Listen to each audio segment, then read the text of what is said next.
নমস্কার, আপনারা দেখছেন কেটিভি বাংলা। আপনাদের সঙ্গে আমি শান্তনু। হোমিওপ্যাথিতেই সম্ভব, হোমিওপ্যাথিতে সম্ভব কিনা এই প্রশ্ন আপনাদের মনে সবসময় ঘোরে, আমাদের প্রত্যেকের মনে ঘোরে। হোমিওপ্যাথি চিকিৎসাতে কি তাড়াতাড়ি সেরে ওঠা যায়? যে কোনো রোগ হোমিওপ্যাথি চিকিৎসা যদি আমরা করি, হোমিওপ্যাথি ডাক্তারের কাছে যদি আমরা যাই, তার পরামর্শের জন্য, তার কনসালটেশনের জন্য কত সময় লাগতে পারে? কিন্তু আদৌ কি সেই রোগ সারবে, তাড়াতাড়ি সারবে, কত সময় লাগবে? এটা কিন্তু জেনারেলি সবার মনে আমাদের চলে, এবং বিশ্বাস, হোমিওপ্যাথি চিকিৎসার ওপর বিশ্বাস কিন্তু আমরা প্রত্যেকেই ভাবি যে না, আগে অ্যালোপ্যাথি প্রথম প্রেফারেন্স। কিন্তু না, আমরা পর্বের পর পর্ব আপনাদের সামনে তুলে ধরছি ট্রাইব টিভি বাংলার পর্দায়, যেখানে হোমিওপ্যাথিতেও সম্ভব, এইভাবেই কিন্তু আমরা রাখছি। আজকের প্রথম পর্ব আপনারা দেখেছেন। আজকের পর্ব আমরা রাখছি এমন একটি রোগ, যে রোগকে নিয়ে কিন্তু নাম শুনলেই আমরা প্রত্যেকে আতঙ্কিত হয়ে পড়ি। শুধু তাই নয়, এই রোগ যেখানে যার হয়, তার পরিবারও কিন্তু সর্বশান্ত হয়ে যায়। সব দিক থেকে আমরা ভেঙে পড়ি, মানসিক দিক থেকে ভেঙে পড়ি, ফিনান্সিয়াল দিক থেকে ভেঙে পড়ি, সব দিক থেকে ভেঙে পড়ি যে কী হবে, মানুষটাকে তো আর বাঁচানো যাবে না। বুঝতে পারছেন কী নিয়ে বলছি? ক্যান্সার নিয়ে কিন্তু বিভিন্ন, যত দিন যাচ্ছে এই ক্যান্সার ছড়িয়ে পড়ছে বিভিন্ন মানুষের মধ্যে, এবং সব ক্লাস অফ মানুষ যারা আছেন, সব শ্রেণীর মানুষের মধ্যে কিন্তু এই ক্যান্সার হচ্ছে। এবং আজকের পর্ব আমরা ক্যান্সার নিয়ে রাখছি। ইন ডিটেল গভীরে গিয়ে আমরা আলোচনা করব, আপনাদের সামনে তুলে ধরবো হোমিওপ্যাথি চিকিৎসায় ক্যান্সার কতটা তাড়াতাড়ি সেরে যায়, নাকি কি চিকিৎসা, কি খাবেন আপনারা, কিভাবে খাবেন, কোথায় যাবেন, কিভাবে যাবেন, সবটাই আমরা আলোচনা করব। ডক্টর প্রকাশ মল্লিক আমার বাদিকে বসে আছেন, প্রথম পর্ব ইতিমধ্যেই দেখেছেন, এবং তার মতামত এবং তার ট্রিটমেন্টের ধরন, অভিজ্ঞতা সবটাই আমরা আপনাদের সামনে রাখবো। ডক্টর মল্লিক, আপনাকে স্বাগত। আমরা প্রথমেই পর্বের শুরুতে বললাম, এই যে ক্যান্সার যত দিন যাচ্ছে, ক্যান্সার কিন্তু বাড়ছে, এবং প্রতিটা শ্রেণীর মানুষ, উচ্চবিত্ত, মধ্যবিত্ত, নিম্নবিত্ত, সব ক্ষেত্রে ক্যান্সার।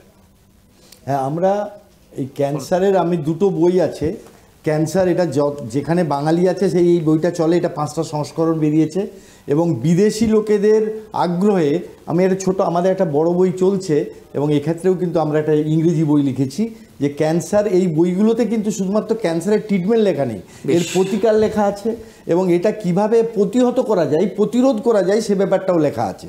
তবে এ ব্যাপারে একটা বলতে চাই যে ক্যান্সারের হোমিওপ্যাথি ট্রিটমেন্ট আমি 40 বছর ধরে করছি। এক্ষেত্রে আমি আমার ইতিহাস একটু বলবো, কিছু মনে করবেন না। আসলে আমি যে হোমিওপ্যাথি ডাক্তার হয়েছি, কেন হয়েছি, আসলে আমার বাড়ি হচ্ছে বীরসিংহ গ্রামে, বিদ্যাসাগরের জন্মস্থান। তা আমার ভাই আজ থেকে 50 বছর আগে তার ব্রেন টিউমার হয়েছিল, এবং ব্রেন টিউমারের তথাকথিত তখন বর্তমান মডার্ন ট্রিটমেন্ট করে 5 থেকে 6 লক্ষ টাকা খরচা হয়েছিল। 40-50 বছর আগে 6 লক্ষ টাকার কত দাম। আমার বাবা সর্বশান্ত হয়ে গেছিলো। তখন বাবা আমাকে হোমিওপ্যাথি পড়ার জন্য অনুপ্রাণিত করেছিল, কিন্তু আমি হোমিওপ্যাথি পড়তে চাইনি, কারণ তখন হোমিওপ্যাথি ডাক্তারের সামাজিক সম্মান ছিল না। বেশ, তো কিন্তু আমার যেহেতু বীরসিংহ গ্রামে, তখন বাবা আমাকে বলেছিল বিদ্যাসাগর হোমিওপ্যাথি করতেন, এবং বিদ্যাসাগরের রূপপ্রেরণা পরবর্তীকালে আমি কিন্তু রবীন্দ্রনাথের হোমিওপ্যাথির চর্চা আমাকে অনুপ্রাণিত করেছে। সেই জন্য আমি ব্রেন টিউমার থেকে শুরু করে ব্রেন ক্যান্সারের ট্রিটমেন্টও করে থাকি। আর আমার ওই যে ইচ্ছাটা, আমার ক্রিটিক্যাল ডিজিজের উপরে এত বেশি ফ্যাসিনেশন, আমি ওই ক্যান্সার এবং ক্যান্সারের পেশেন্ট, আমি যখন গ্রামে থাকতাম, যে পেশেন্টের ক্যান্সার হয়েছে তার বাড়িতে চলে যেতাম দুপুরবেলা, তখন চেম্বার হতো না, তখন সেই রোদে ঘেমে সেখানে গিয়ে আমি কি করতাম, তাদের জিজ্ঞেস করতাম কি ট্রিটমেন্ট হচ্ছে। অনেক সময় ওরা কলকাতাতে আসতো ট্রিটমেন্ট করতে, আমি তাদেরকে অনুরোধ করতাম, আমি তখন একদম ইয়াং ডাক্তার, আমাকে তো বিশ্বাস করতো না। আমি বলি ঠিক আছে, যে ডাক্তার কাছে ওষুধ খাচ্ছেন ঠিকই আছে, কিন্তু যদি আপনার ব্যথা হয় তাহলে কিন্তু আপনি আমাকে বলবেন, আমি ব্যথাটা কমিয়ে দিতে পারবো।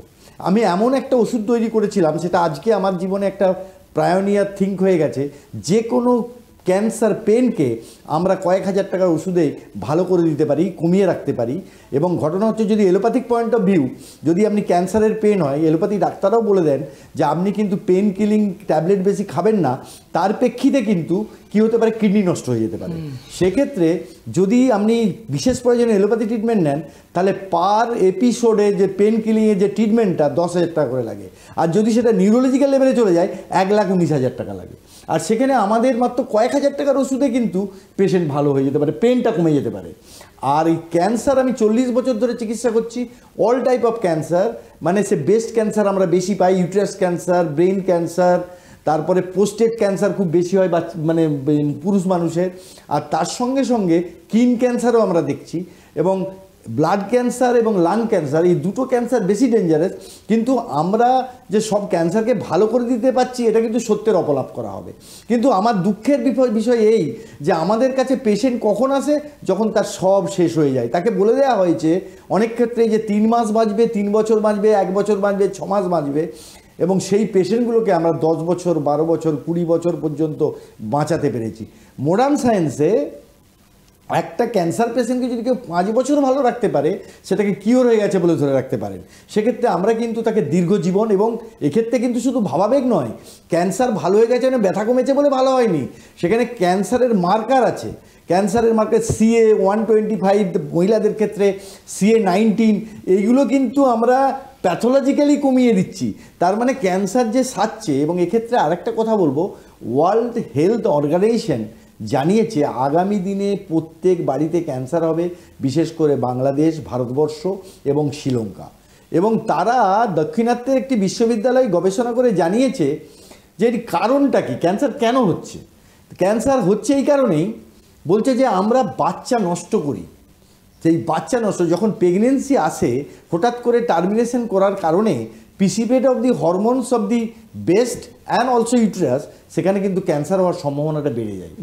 এবং আরেকটা ব্যাপার হচ্ছে যে আমরা বাচ্চাকে বক্ষ দুগ্ধ থেকে বঞ্চিত করি। কিছু মনে করবেন না, আমি প্রত্যেকটি মানুষের প্রতি শ্রদ্ধাশীল।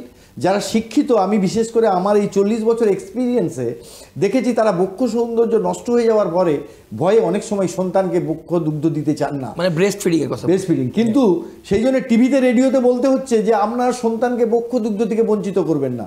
যদি বক্ষ দুগ্ধ থেকে বঞ্চিত করেন, তাহলে আপনার যেমন ব্রেস্ট ক্যান্সার হওয়ার সম্ভাবনা, আর ওই বাচ্চাটিকে যত কিছু পুষ্টিযুক্ত খাবার খাওয়ান, ও পুষ্টিহীনতায় ভুগবে। এবং ওই যে বক্ষ দুগ্ধ এখনো পর্যন্ত পৃথিবীর একমাত্র নির্ভেজাল জিনিস, এবং সেটা যদি খাওয়ান তাহলে আপনার ক্যান্সার হওয়ার সম্ভাবনা থাকছে না, এবং ছেলেটিরও ক্যান্সার হওয়ার সম্ভাবনা থাকছে না। আরেকটি ব্যাপার হচ্ছে, আমরা বর্তমানে এখন মাংসাশী প্রাণী হয়েছি। আমি ওয়ার্ল্ড ফেডারেশন হোমিওপ্যাথির তরফে আমি বিভিন্ন সেমিনারে যাই, যেমন গ্রামগঞ্জে যাই, বিভিন্ন প্রদেশে যাই, বিদেশে যাই। সেখানে কিন্তু দেখছি মানুষ এখন মাংসাশী প্রাণীতে পরিণত হয়েছে, এবং যদি অ্যানিম্যাল প্রোটিন বেশি টেক করেন তাহলেও কিন্তু এই সম্ভাবনাটা দেখা দিচ্ছে। আরেকটা কি না, আরেকটা হলো অ্যানিম্যাল প্রোটিন। ডক্টর মল্লিক একটু উদাহরণ দিন। অ্যানিম্যাল প্রোটিন বলতে অ্যানিম্যাল প্রোটিন মাংস খাচ্ছেন, মানে এবং চিকেন মাটন। এবং চিকেনটা আমরা এখন অনেক সময় বলি যে আর্থ্রাইটিসের পেশেন্টের ক্ষেত্রে যে চিকেন খাবেন, কিন্তু দুর্ভাগ্যের বিষয় ওই চিকেনটাকেও তো অ্যান্টিবায়োটিক দিয়ে তাড়াতাড়ি তার মাংসটা বাড়িয়ে দেয়। That is very also dangerous. Okay, তার জন্য দেশি মাংস খেলে ভালো, কিন্তু দেশি মুরগি তো পাওয়াই যায় না কলকাতাতে, হয়তো গ্রামের দিকে পাওয়া যায়। যাই হোক, আরেকটা ব্যাপার হচ্ছে যাদের বংশগতির ধারায় ক্যান্সার আছে, অর্থাৎ ঠাকুমা, দিদিমা, বাবা এই ক্যান্সার আছে, মানে হেরিডিটি, তাদের কিন্তু ক্যান্সার হওয়ার সম্ভাবনা। এক্ষেত্রে get message to the people যে এক্ষেত্রে যদি হোমিওপ্যাথিক ধাতুগত চিকিৎসা করা যায়, তাহলে ক্যান্সারকে 20% প্রতিহত করে দেওয়া যাবে হোমিওপ্যাথি। এবং এইটা হচ্ছে হোমিওপ্যাথির বিরাট গ্রহণযোগ্যতা। এবং এই ক্যান্সারের ক্ষেত্রে এই যে রোগকে প্রতিরোধ করা, এবং আমরা যে বলি যে রোগ আরোগ্যের থেকে প্রতিরোধ শ্রেয়, সেই দৃষ্টিকোণ থেকে যাদের ক্যান্সার হয়েছে তাদের ভাবি প্রজন্মকে যদি হোমিওপ্যাথিক কনস্টিটিউশনাল ট্রিটমেন্ট করা যায়, তাহলে ক্যান্সারকে প্রতিহত করে দেওয়া যাবে। এইরকম জায়গায় দাঁড়িয়ে আছে। বেশ ডক্টর মল্লিক, ক্যান্সার মানেই কিন্তু আতঙ্ক, যেটা প্রথমে বললাম। ক্যান্সার কত রকমের হয়?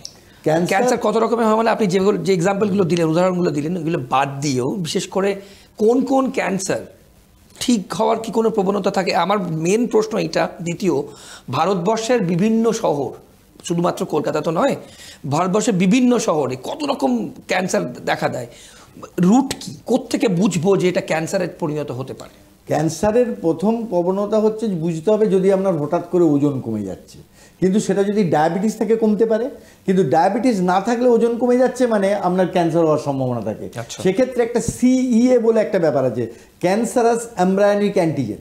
সেটা যদি পজিটিভ হয় তাহলে ক্যান্সার, কিন্তু এটা আবার একটা নর্মাল কন্ডিশনে পজিটিভ হয়। ডিউরিং প্রেগনেন্সি CEA এটা পজিটিভ, কিন্তু সেটা কিন্তু নর্মাল। আদার দেন প্রেগনেন্সি যদি CA পজিটিভ হয়, তাহলে ইট মে বি দ্য সাফারিং। কি করে বোঝা যায়? ব্লাড টেস্ট করে। এবং ঘটনা হলো যে এই যে বলছেন যে গ্রামের দিকে বা মানুষের এখন গ্যাস্ট্রিক ক্যান্সারও বেশি হচ্ছে, স্টোমাকের ক্যান্সার, খাওয়া দাওয়া, ফাস্টফুড খাওয়ার জন্যে। এবং সেক্ষেত্রে আরেকটা হচ্ছে কি যে ডিউ টু সেক্সুয়াল ইউজ, তার জন্য পোস্টেড ক্যান্সার। এবং ইউরিনারি ব্লাডার, আমরা অনেক সময় কাজের চাপে অনেক সময় ইউরিনটাকে চেপে রাখি। এবং আমি একটা বিজ্ঞানীকে পেয়েছি, তিনি বলছেন আমি এত গবেষণা নিয়ে ব্যস্ত থাকি পেচ্ছাপ করতে ভুলে যাই। আর পেচ্ছাপ করতে যখন আমি চেপে রাখেন তখন কি হয়, ওই পেচ্ছাপটা কিন্তু ব্লাডারটা বেড়ে যায়। আমি ভাবলাম যে আমরা বোধহয় ধারণ ক্ষমতা বাড়ছে, তা নয়, ওখানে কিন্তু কনজিউম অফ দ্য ইউরিন হয়ে সেখানে কিন্তু every time of infection. Right. এবং তার মানে ওই যে ওখানেও কিন্তু ওইখানে টিউমার ফর্ম করতে পারে, ইনফেকশন হতে পারে, সেটাও কিন্তু আপনার মানে ইউরিন চেপে রাখাটা বলছেন খুব সাধারণত অনেক মানুষ হয়তো খুবই খারাপ, কাজটা সেরে যাবো এরকম প্রবণতা থাকে। এটা করতে করতে কি হয়, এবং মহিলাদের ক্ষেত্রে বেশি হয় যে আমাদের দেশে টয়লেট ব্যবস্থাটা এখনো পুরোপুরি সেভাবে হয়নি, সেটা অনেক মহিলা জল কম খানি পেচ্ছাপ করতে হবে বলে। আর টয়লেট ব্যবস্থা ভালো, আমি অনেক ছাত্রছাত্রীকেও পেয়েছি যে ইউনিভার্সিটির টয়লেটটা ভালো নয় স্যার, ওই জন্য করি না, তার জন্য ইনফেকশন। এবং নট অনলি দ্যাট, এক্ষেত্রে কতগুলো ব্যাপার, আমরা তো এই যে এপিসোডটা করছি শুধু হোমিওপ্যাথি প্রচার নয়, মানুষের সুস্থতা। আমাদের ওয়ার্ল্ড ফেডারেশন হোমিওপ্যাথির লক্ষ্য হচ্ছে সুস্থ বিশ্ব। আমি একটি মহিলা কলেজে গেছিলাম, তা আমি ওই ম্যাডামকে বলেছিলাম, প্রিন্সিপাল ম্যাডামকে, যে আমি কি একটা কথা বলতে পারি, এটা কি অস্থির হয়ে যাবে? বলে কি স্যার বলতে চান? আমি বলতে চাই সবাই কিন্তু মহিলারা তাদের জেনিটেলিয়াটা খুব ওপেন তো, এবং আমাদের ইউট্রাস ক্যান্সার এবং এই সার্ভিক্সের ক্যান্সার কিন্তু খুব বেশি নানা কারণে, এবং সেটা sexual habit, sexual transmitted disease, gonorrhoea, syphilis, এইগুলো হলেও হতে পারে। এবং ওই যে আমরা কসমোপলিটেন মেন্টালিটি, অর্থাৎ অনেক আমরা পার্টনার বদলাই, তার কারণেও কিন্তু এখানে সেক্সুয়াল কারণেও কিন্তু হতে পারে। এবং সেক্ষেত্রে আমি ওই ম্যাডামকে বলেছিলাম যে মেয়েরা কখনোই পেছন থেকে সামনে জলসোচ করার সময় জলটা নেবে না, তার কারণ যে পায়খানার যে ব্যাকটেরিয়াগুলো সেখানে কিন্তু জেনিটালে চলে গেলে সেখানে সার্ভিক্সে ইনফ্লামেশন হয়ে ইউট্রাস অফ দি সার্ভিক্সে কিন্তু ক্যান্সার হয়ে যেতে পারে। তাই প্রত্যেকটি মহিলার উচিত তাদের সামনে থেকে পেছনে জল নেওয়া। তখন আমাকে ম্যাডাম বললো এটা আপনি 3 বার বলবেন, প্রথমে বলবেন, মাঝে বলবেন, শেষে বলবেন। তখন আমি যখন বক্তব্য রেখে আমি সেই ছাত্রছাত্রীদের জিজ্ঞেস করলাম তোমরা কি এটা জানতে? তারা কিন্তু সব মানে হাই গ্রেডেড ইন্টেলিজেন্ট লেডি, এবং তারা সব 700-800 পাওয়া মেয়ে।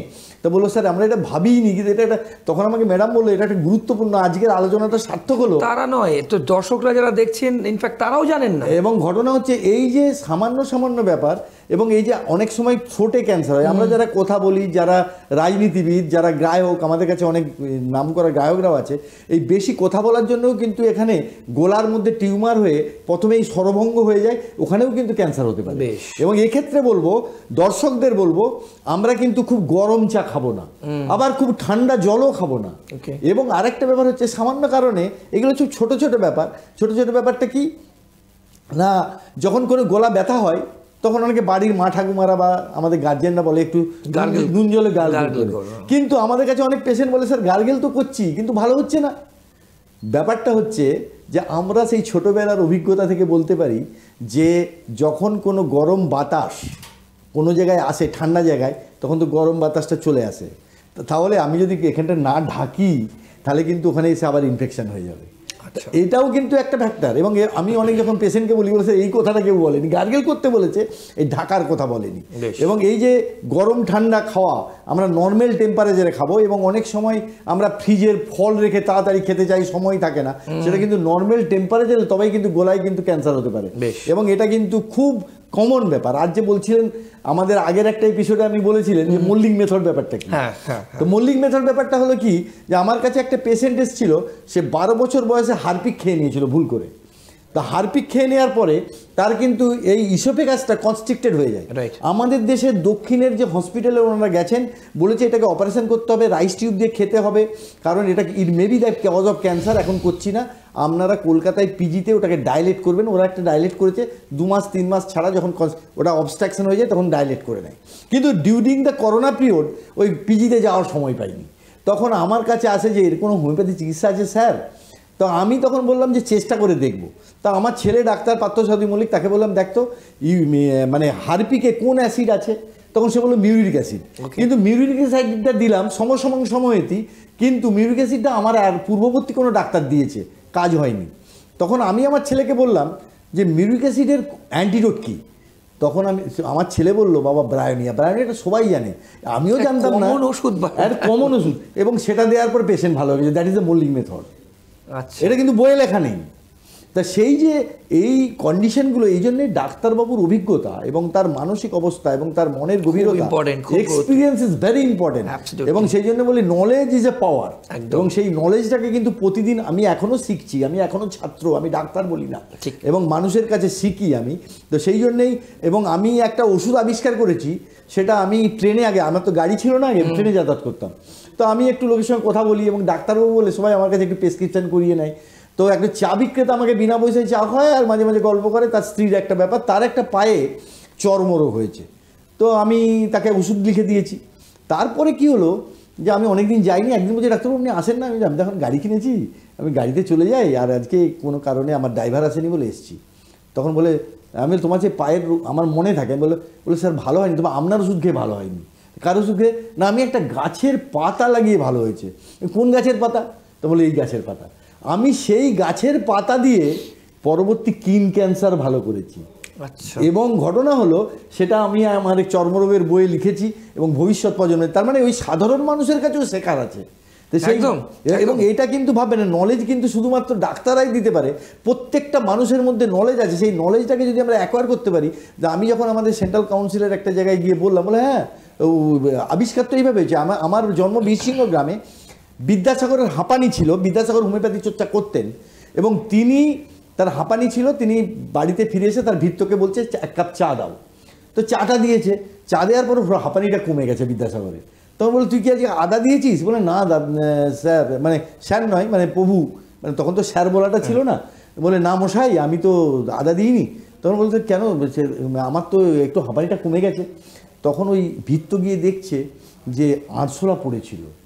আচ্ছা। তো আরশোলা পড়েছিল, তখন বলতে কুণ্ঠিত হচ্ছে, কিন্তু বিদ্যাসাগরের কাছে সত্য কথা বলার একটা ট্রেন্ড আছে। ভৃত্য সে চাই যে, তখন প্রভুকে বলছে, বিদ্যাসাগরকে বলছে যে আমার খুব ভুল হয়ে গেছে, যে ওই আরশোলা পড়েছিল, আমি আর কেল্লিটা পরিষ্কার করিনি, ওতেই জল দিয়ে চাটা ফুটিয়ে দিয়েছি।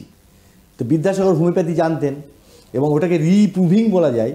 আরশোলা হচ্ছে ব্লাটা ওরিয়েন্টালিস বলে একটা মেডিসিন, এবং সেটার জন্য এখন আমরা হাঁপানিতে খুব সাকসেসফুল ব্যবহার করে থাকি। তাই বলতে চাই যে তাহলে বিদ্যাসাগর একটা ওষুধ আবিষ্কার, বিদ্যাসাগর সবাই জানে সময় সংস্কারক, বিদ্যাসাগর জানে শিক্ষাবিদ, বিদ্যাসাগর বিজ্ঞানী বলা যায় হোমিওপ্যাথি ডাক্তারি। এবং আমি একটা আমার প্রবন্ধে লিখেছি চিকিৎসক বিদ্যাসাগর, এবং সেটা রবীন্দ্রনাথের বাড়িতেও বিদ্যাসাগরের প্রেসক্রিপশন পাওয়া গেছে। এবং রবীন্দ্রনাথ বিদ্যাসাগর হোমিওপ্যাথি করতেন, সেটা আপনারা সকলেই জানেন।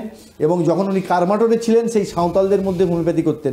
এবং আমার এই বিশ্বাস, অনেকে হোমিওপ্যাথি নিয়ে অনেক বিতর্ক আছে, কিন্তু বিদ্যাসাগর রবীন্দ্রনাথের মতো যে লোক, তারা যদি হোমিওপ্যাথি করে, সেই বিশ্বাসেই কিন্তু। এবং এ প্রসঙ্গে বলি যে আমাদের পশ্চিমবঙ্গে মহেন্দ্রলাল সরকার, যাকে বিজ্ঞান আন্দোলনের পথিকৃৎ বলা হয়, কাল্টিভেশন অফ সায়েন্সের যিনি পথিকৃৎ, এবং তিনি এলোপ্যাথি করতেন। তিনি তখন মেডিকেল ফ্যাকাল্টির পশ্চিমবঙ্গের সম্পাদক ছিলেন। তো তিনি হোমিওপ্যাথি দেখতে পারতেন না। তখন সাংবাদিকরা বলল যে স্যার আপনি একটু হোমিওপ্যাথির বিরুদ্ধে লিখুন, আমরা একটু ছাপবো। তো বললো দেখো বলা যায়, কিন্তু যখন লিখবো তখন তো একটু পড়াশোনা করতে হবে।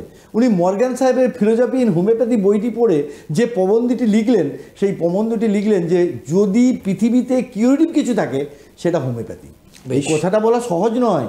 তখন এটা বলা, ব্রিটিশ মেডিকেল অ্যাসোসিয়েশন তার লাইসেন্স কেড়ে নেওয়া হলো, এবং তাকে মানে প্রফেশন থেকে দূরে সরিয়ে দেওয়া হলো, এবং তাকে বলা হলো যদি আপনি ক্ষমা চান তাহলে আপনার লাইসেন্সটা ফেরত দেবে। উনি বললেন আমি চাষার ছেলে, যা সত্য বলে জেনেছি। তারপরে এবং পরবর্তীকালে এই মহেন্দ্রলাল সরকার বিখ্যাত হোমিওপ্যাথি ডাক্তার হয়েছিলেন, রামকৃষ্ণের ক্যান্সারের চিকিৎসা করেছিলেন। আজকে ক্যান্সার নিয়ে যে আমরা আলোচনা করছি, আজ থেকে রামকৃষ্ণের সময় তখন মহেন্দ্রলাল সরকার হোমিওপ্যাথি চিকিৎসার মধ্যে ক্যান্সার। আর যদি ঠাকুরকে আমরা হিন্দুরা মানি, ঠাকুরের হোমিওপ্যাথি চিকিৎসা নিয়েছিলেন। এবং প্রণবেশ চক্রবর্তী বলে একজন ভদ্রলোক ছিলেন, তিনি রামকৃষ্ণ মিশনে থাকতেন। তো আমি যখন সিঙ্গাপুর যাই, আমার থাকার একটু অসুবিধে ছিল, টাকা পয়সার অভাব ছিল। আমি প্রণবেশবাবুকে বললাম যে আমার সিঙ্গাপুরে রামকৃষ্ণ মিশনে থাকার ব্যবস্থা করে দিন।